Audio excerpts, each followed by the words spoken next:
Алекминская районная гимназия «Эврика» отметила 20-летний юбилей. Подробнее о событии расскажут наши коллеги. В середине ноября в районной гимназии «Эврика» праздник. У школы знаменательная дата – 20 лет. К дню рождения гимназии мы стали готовиться год назад. По случаю дня рождения в гимназии на разные темы провели интересные открытые уроки, неклассные мероприятия. На открытых уроках учащихся, разбив на команды, провели интерактивные игры. Гимназисты и даже гости активно, с удовольствием и, главное, с интересом участвовали. То черный, то блестящий, цветной. Какие две первые ноты? Думаете, какая у вас версия? Углерод.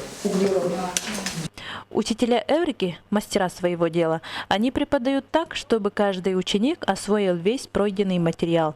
Доказательством этому служат баллы по ЕГЭ.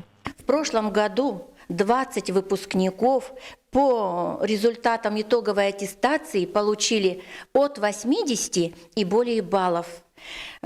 Школу нашу закончили 4 медалиста, 4 золотых медалиста. В завершение хотелось бы сказать, именно школа играет самую главную и важную роль в нашей жизни. Ведь именно школа дает нам всем те жизненные уроки, которые необходимы в будущем. На каждом нашем уроке можно подчеркнуть очень много полезного. Смотри-ка, кум, милый мой, что это там за рожа? Какие у нее ужимки и прыжки! Я удавилась бы с тоски, когда бы на нее хоть чуть было похоже. Виктория Платонова, Сергей Лифу, НВК Саха, Алекминск.